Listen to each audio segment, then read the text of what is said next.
Good afternoon, and thanks for being here. Let's dive in.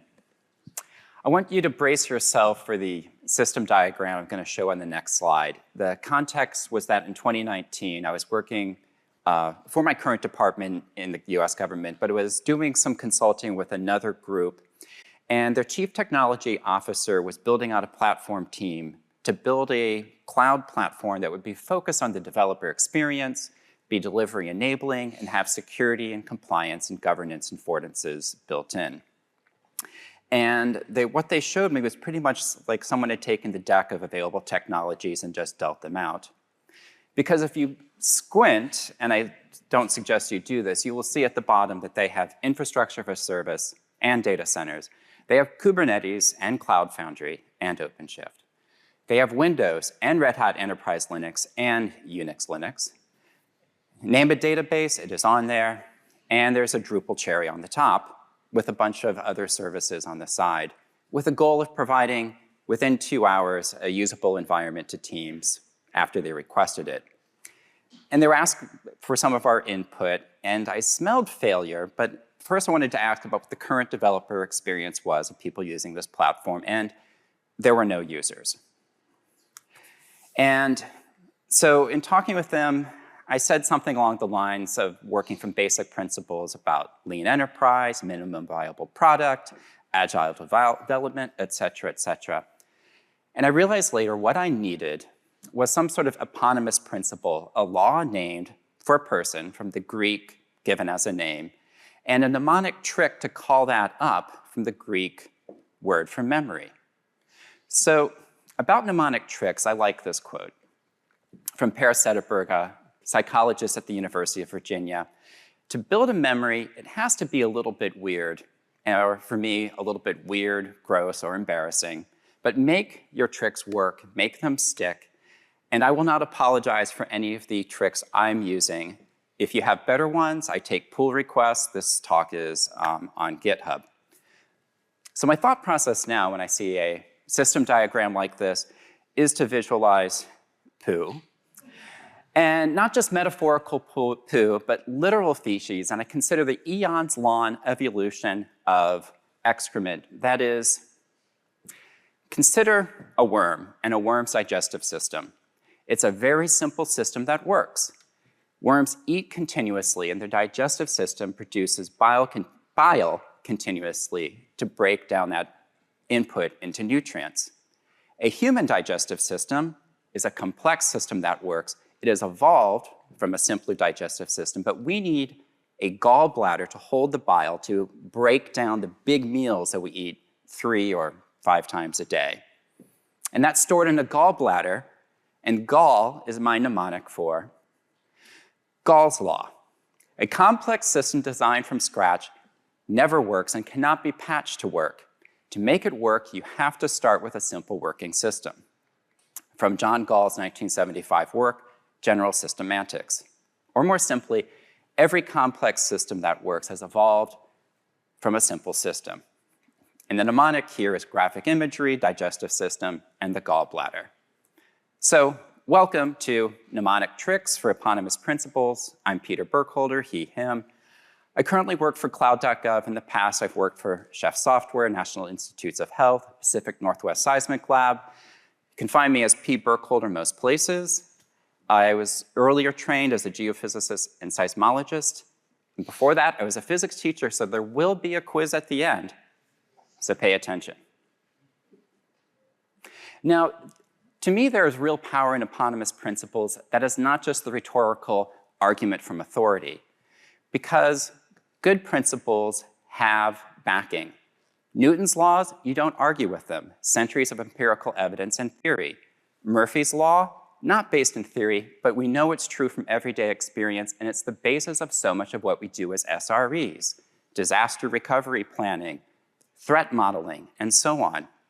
And Moore's law, while it may not be true forever, generally we can count on computing in the future being cheaper and faster than it is now.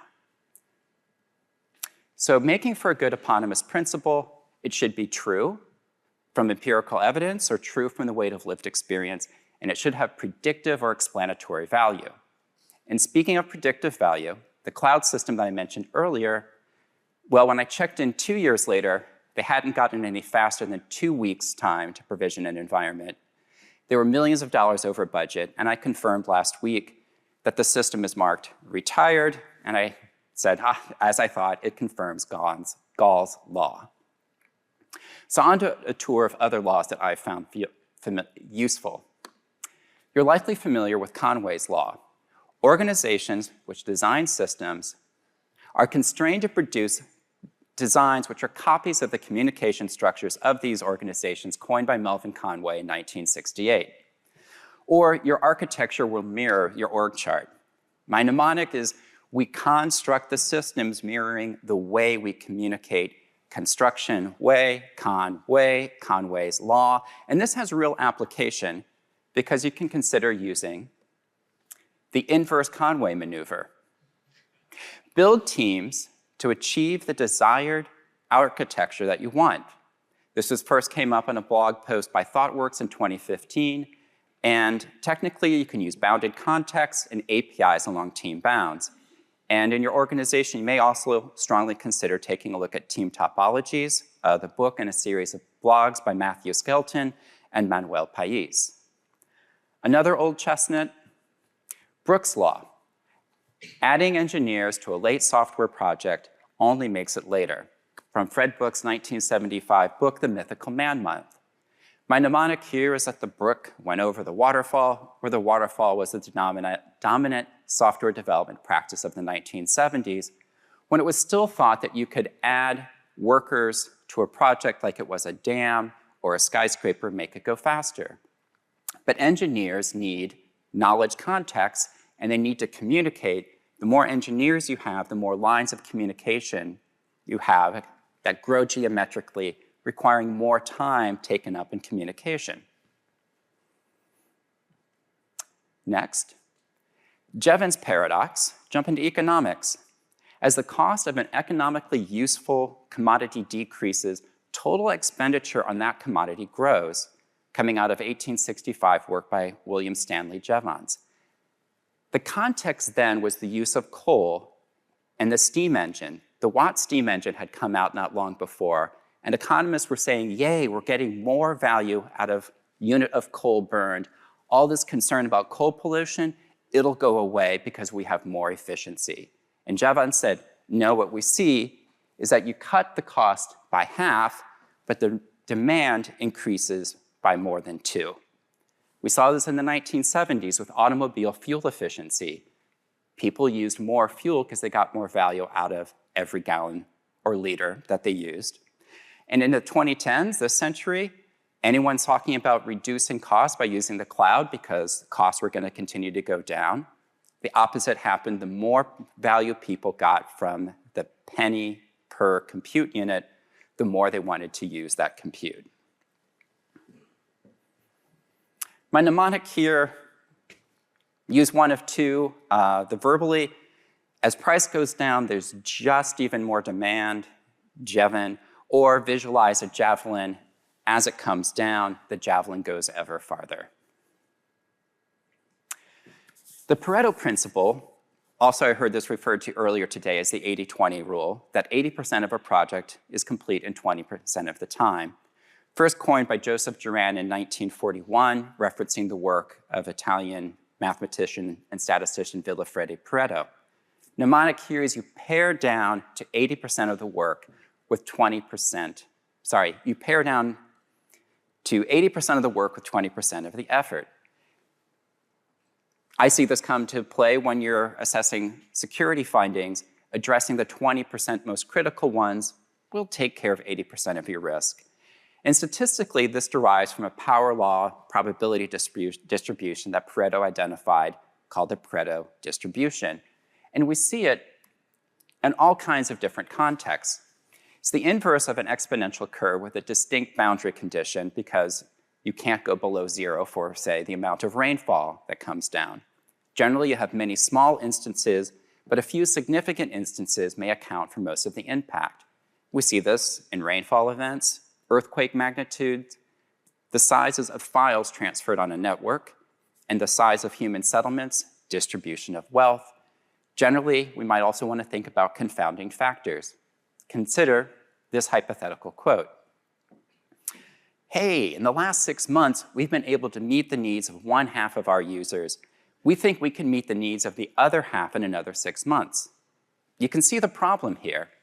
They've probably been focusing only on the users that have the fewest factors that need dealing with. Once you start working with users out there that have names that don't fit your initial data model or running older devices, you'll see you're nowhere near half done. Next, consider these words from English philosopher G.K. Chesterton. If you don't see the use of a fence, go away and think. Then, when you can tell me the use of it, I may allow you to destroy it, from 1929. Generally summed up as Chesterton's fence, do not remove a fence until you know why it was put up in the first place. Who here works on a project that's been around for more than a year? And how often have you wanted to remove a service or delete code, but you don't know why it was there? About the same number of hands. Mnemonic here, that chest behind the fence, it may be a danger. It could be a mimic in a dungeon, or it may hold nuclear waste. Take care. Use code comments, use architectural decision records, participate in pull or merge requests, and maybe invest in employee retention so there's people around to still ask. We should also consider a category that I call meme laws. They may not be true from evidence or the weight of lived experience, but they feel true, and they help build community, provide fodder for conversation. Hanlon's razor. Never attribute to malice what is better explained by incompetence. Now, the actual attribution here is unknown, so I think of Robert Heinlein, the science author, and his conspiracy-minded fiction like The Puppet Masters. My mnemonic here is never attribute to conspiracy what is better explained by incompetence, and think of Robert Heinlein. Have to bend that to Hanlon. Another meme line, but that's Hanlon's razor. Cunningham's law. The best way to get the right answer on the internet is not to ask a question, it's to post the wrong answer. Ward Cunningham was also the inventor of the wiki. My mnemonic here is that Cummingham apparently derives from the Scottish for coming home, and knowledge is coming home to me when I post the wrong answer. Hofstadter's law, from his seminal 1979 book, Gödel, Escher, Bach, it always takes longer than you expect, even when you take into account Hofstadter's law. Mnemonic here is, when is that going to be done? Later. And then there are things that sort of straddle between meme laws and useful laws. In 2019, a colleague of mine, Chris Wong, coined Wong's law. Every government agency everywhere is working on a new system. It will solve all of their data problems and will be ready to use in 18 to 24 months. And it'll always be ready to use 18 or 24 months in the future. And it's not just government agencies, it's any large legacy organization. My rhyming mnemonic for this is data throng done long, wrong, says Wong. See also Gauss' law and Pareto principle. Now, here are the 10 we've had time to cover. We're going to go into quiz time. Now, what I'm going to do is going to pose a question. I'll count down to 0, and then you'll call out the answer. So, are you ready for a quiz? 3, 2, 1. I didn't hear you. Are you ready for a quiz? 3, 2, 1. Yes. There we go. So what law explains this? To meet the specified contract deadlines, we've added a DevOps team, but now we're further behind schedule. Is it Brook's law, Wong's law, or Conway's law? 3, 2, 1. Yes, mnemonic, the brook goes over the waterfall. Fill in the blank. We have 5 teams assigned to a system that only has 3 major components. Time to apply an inverse blank maneuver so we don't end up with 5 subsystems. 3, 2, 1. Excellent. Picture a feces architecture, digestive evolution, Gall's law. Oh, I jumped ahead, didn't I? All right, 100% for everyone on that one. How do you respond here? The argument is we're vastly improving the energy efficiency of large language models, so don't worry about their environmental impact. The response is, sorry, but are you familiar with 3, 2, 1? Yeah, that's a harder one.